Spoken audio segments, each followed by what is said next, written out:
Hey everyone, it's Julie from Main Street USA Studios. In today's video, we're going to dive into a comprehensive review of the Animal Kingdom Lodge, and we'll sprinkle in a bit about our own experience staying there last month. So sit back, relax, and let's explore this amazing resort together.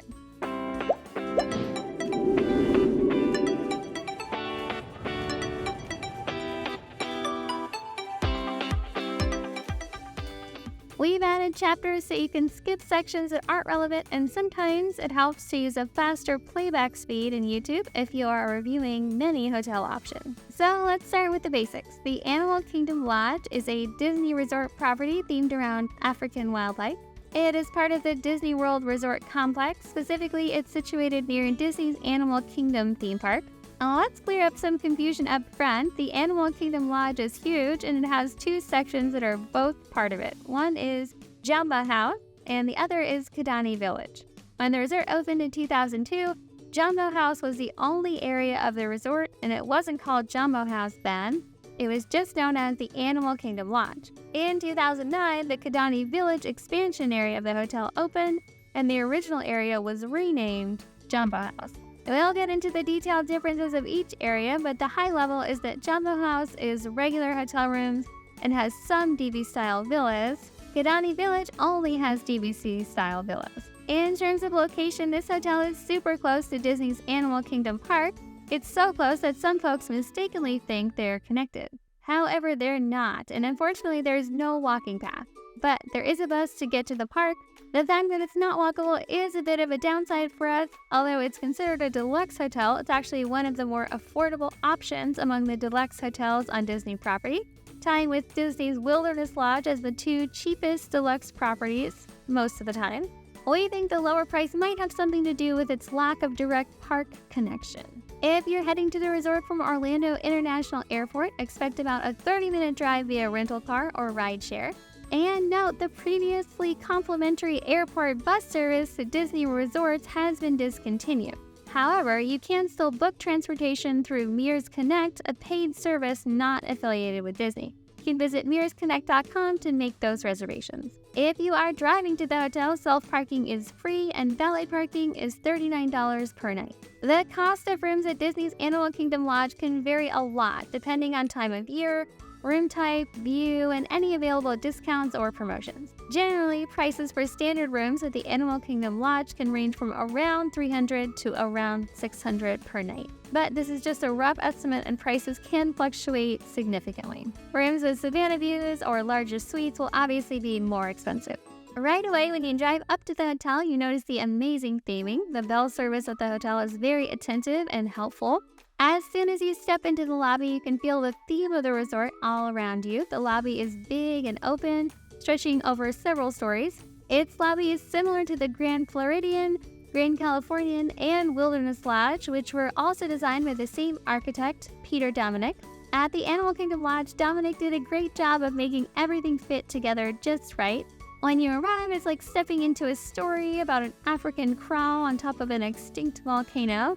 The lobby is full of little details that make it special. The wooden pillars look like animal horns, and there's a lot of African artwork, including a huge mask called the Ijabo Ijel that's thousands of years old. Dominic made sure the resort felt realistic by getting the sizes and proportions just right. Even though the outside might look small, the inside is really spacious. The layout is arranged around a big cube shape with a bridge connecting the two sides. You can see the grand scale of this bridge from this lower angle photo taken from the back of the lobby. And of course, the resort is all about nature and animals. The guest rooms have amazing views of a big savanna, and there are little windows in the hallways where you can sneak a peek at it. Plus, there are lots of outdoor areas like bridges and patios where you can relax and enjoy the natural beauty all around you. This area, for example, is just off the lobby and is open for all guests to enjoy the rocking chairs and look out at the savanna. Another unique feature of the lobby, a really captivating open-level walkway leading from the lobby to the restaurants. The walkway is followed by a tranquil water feature that starts at the top and ends in a serene pool near the bottom. Also in the lobby is a striking circular fireplace known as Ogan's Fire Pit. This one has cozy chairs all around it, and it's a nice spot to unwind and take in the ambiance of the lobby. But for us, the lobby's pièce de résistance lies at the back, breathtaking, floor-to-ceiling glass window adorned with interior tree branches. This is the dramatic backdrop unveiling the main attraction, the animals of the Savannah. Through the window, guests are treated to captivating views of the Arusha Savannah. This is where you'll see zebras, giraffes, and other wildlife. And then here's a photo of that same window from the Savannah looking back at the lobby just to give you a sense of the layout. Of course, like many Disney properties, the lobby has a TV area with kid-sized chairs for the kids to hang out. One thing that many guests comment on is how the resort is so big and it can be a long walk to the amenities like the lobby, restaurants, and pool. Although we didn't experience this ourselves, our room was very close to the lobby on the 4th floor. We could see this being true if you had a different room at either end of the hotel. We love wandering the hotel though, so we probably wouldn't have minded, but something to be aware of. The check-in desk itself is also beautiful. We found there was rarely a line at check-in, and we always had fast, helpful service. And this hotel does offer online check-in as well, so you don't have to go to the check-in desk. You would check in online and use your Magic Band or the My Disney Experience app to unlock your door if you use the direct-to-room mobile check-in option. And next, let's talk about the shops at Jambo House. Just off the lobby to the right, if you enter through the porte cochere main entrance, you'll find the Zawadi Marketplace.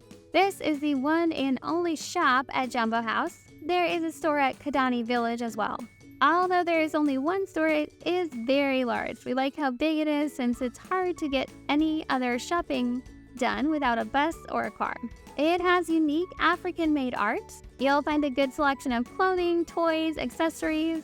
Like most Disney resorts, you'll find it has a large swim gear section, but it also has a decent-sized convenience store type section with medicines, drinks, half-gallon milks, which is really helpful with younger kiddos, and a big selection of convenience food type items. Like we mentioned, the resort is large. Without even considering Kidani Village, Jambo House by itself is really big. Taking a look at the map, you can see it is just one building with branches coming off of the lobby. You can get to all the rooms from the lobby though, so you wouldn't have to go outside. Everything is connected. There are several elevator bays throughout the hotel. Also, take note from the map, there are multiple Savannahs. We'll talk more about that later, but it means that Savannah view rooms are not all looking at the Arusha Savannah. You could be looking at the Ozima or Sunset Savannah as well. And there are so many room types to choose from at this resort. The simplest option features either 2 queen beds or 1 king bed and offers a choice of resort view, which usually means a view of the parking lot or rooftop. You could also have a pool view or a Savannah view. The Savannah view being the highest price, and many guests consider it the highlight of their stay. The chance to enjoy the stunning Savannah scenery from their room. The next level are the rooms and suites with club level access. Here the views vary and there are multiple room sizes to choose from, like standard room, 1 bedroom, or 2 bedroom suite. We'll review the club level service in a moment. You also have the option of staying in one of the DVC rooms. You do not need to be a DVC member to stay in one of these rooms. These come in various sizes, room views, and with or without club level service. Keep in mind that even the smallest of these DVC rooms includes a kitchenette, which is really appealing for some guests. In this video, we will be reviewing a standard room with 2 queen beds and a pool view. Our room was on the 4th floor, just off the lobby in the Zebra Trails guest room wing. Upon entering, one of the standout features of the room caught our attention immediately. It had been recently renovated, and it had no carpeting on the floors. We applaud Disney for their recent updates to deluxe hotels, particularly their decision to opt for hardwood or laminate flooring, and the addition of practical underbed storage. In our opinion, this choice not only enhances cleanliness, but also provides a more modern and functional look. Of course, everyone's preferences differ, but we certainly appreciate this thoughtful touch. The room size seems pretty typical for a standard room, and it was in good condition overall. Storage-wise, the closet was a good size, but the doors slides were odd. The larger side of the closet doesn't allow for a medium-sized suitcase to be placed, and then the other side is pretty useless because of the small opening. The other closet has shelves and a small safe along with a steamer, which was nice. There's also a drawer space under the TV, as we mentioned, lots of underbed storage. The bathroom has storage under the sink as well, which can be helpful for a family of 4 sharing a room. There was no kitchenette in this room since it's just a standard room, but there was a Keurig machine and a little bar station. The drawer under the Keurig has some coffee options, We aren't coffee drinkers, but we did appreciate the sealed cups and sealed lids in the drawer. There's also a mini fridge underneath. It's a small fridge, but enough to hold some waters, and we needed to have milk for our littlest one, so this was nice. Over by the window, there was a table with 2 chairs, which doesn't seem like a big thing, but it was really helpful to have the 2 chairs when we were eating in the room. The bathroom decor was nice looking. We liked it. Some guests might miss Disney theming. Other than this artwork from The Lion King, there aren't any Disney theming elements here, but we didn't mind that. There were 2 doors, one for the sink area and a separate door for the water closet, toilet, and shower area. We saw the standard Disney resort toiletries, including mouthwash, a double towel rack in the sink area, which is so nice with kids who like to use the pool for hanging swimsuits. We really liked the shower design. It looked kind of unique, but still themed to the hotel. The shower was good overall, but if you need a bath for a little kiddo, just something to note that there isn't a bath in the standard room. There's also a nice little shelf in the back of the shower for soaps and shampoo. And let's talk about the beds. We found the beds to be fairly comfortable, not a standout. It was nice to have several outlets and USB ports above the middle nightstand, especially having the extra shelf and outlet on the other side of the bed. Nice phone charging spot. The theming of the beds and headboard area was the African Savannah theme. Similar to the bathroom theming, we liked it, but if you are looking for more classic Disney theming, think Mickey Mouse, the hotel rooms here don't really have much of that. You'll also notice the Hey Disney device in the center of the bed. This is really helpful to get info about the resort or to hear stories for the kids. We didn't spend too much time with the TV on, but it was a nice sized TV. Unfortunately, the remote was not sealed in a plastic bag. The TV did have Disney channels, and the hotel also provided free high-speed Wi-Fi. We loved the pool views of this hotel. We had a pool view this trip, and we always enjoy it. Like we mentioned, the Savannah view is a very popular choice at this hotel, which we have also tried. However, for this trip, we actually booked a resort view and ended up with a pool view, or what Disney calls a water view, without paying the water view price. In general, the resort view rooms are the lowest price. The pool and water view rooms are about $100 more, and Savannah view rooms are $200 more than the resort views per night. Our opinion, get the Savannah view room the first time you visit this hotel and then decide from there. We think it's worth experiencing at least once. We did love it, but we also love seeing the animals around the resort from the many lookout points and paying for the resort view only. Let's talk savannas. There are actually 4 unique savannas at the Animal Kingdom Lodge. Some near Jambo House and some near Kidani Village. Each one is a different size and has different animals in it. Taking up the entire back of Jambo House, this is the savanna you see through the main lobby windows, is the Arusha Savanna. The Arusha Savanna has views of pelicans, geese, giraffes, and culled cattle, zebras, wildebeest, eland, and gemsbok. And this one's visible from both the Zebra Trail and Kudu Trail. The Yazima Savanna is situated on the southeast facing side of Jambo House. The Yazima Savanna is one of the smaller savannas. It has giraffes, impalas, kudus, bongos, blessboks, and Thompson's gazelles. Sunset Savanna is very large and is shared between Kidani Village and Jambo House. It has giraffes, bongos, impalas, Thompson's gazelles, ostriches, and culled cattle, waterbuck, African crown cranes, storks, and blue crane. And finally, Pembe Savanna is the smallest of the savannas. Pembe is located only in Kidani Village and is less popular because it's a bit smaller and doesn't have giraffes. Let's talk about dining at the Animal Kingdom Lodge at Jambo House. We'll skip the dining options at Kidani Village since we didn't spend much time there this trip. First up is Deco, the cooking place. This is a Disney signature dining venue at Jambo House and offers African cuisine and a pretty interior. You can see in this picture the 2 wood-burning ovens in the back and the open show kitchen. Our favorite part of the theming for this restaurant is the large, flat water feature just outside the window. If you sit near the windows, it makes for a really peaceful atmosphere. And here's an idea of the menu. We noticed lots of unique options that you can't find anywhere else in Disney World. It is a pricier dining option at $40 to $60 for entrees. We did bring our kids, but we definitely noticed the quiet vibe, and it may have been more comfortable to go with just adults or to take the kiddos somewhere a bit noisier. Of course, all kids are different, just something that we noticed. And Cape Town Lounge and Wine Bar is just at the front of Jico. We didn't stop here, but it has the same ambiance as Jico since it's basically inside the restaurant, just at the front. It offers a variety of drinks and appetizers. We like Chico the best of all the dining options for the ambiance and unique foods. However, Boma is really awesome with kids. Boma is the buffet for breakfast and dinner at this resort.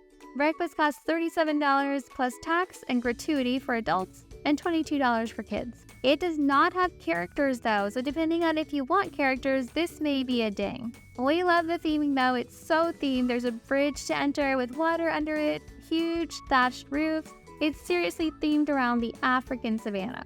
And yes, no characters, but it costs significantly less than buffets that do have characters. We did our dining with characters at other hotels and at the park, so it didn't feel like we were missing anything. Also, you'll find a few unique African-inspired dishes here. Victoria Falls Lounge is another bar area that overlooks Boma, the buffet restaurant. We didn't try this either, but we love the look of it. It's just off the lobby, but it's a bit lower than the lobby and a bit higher than Boma. It follows that water feature that falls from the lobby down to Boma. That's really intriguing, but it didn't make sense for us to go with our kiddos this time. Then you have the Mara. The Mara is this hotel's quick serve dining, and it's like a mini market for snacks and drinks. This is a great option if you want something fast or less expensive. We love using mobile order here. It made it very convenient.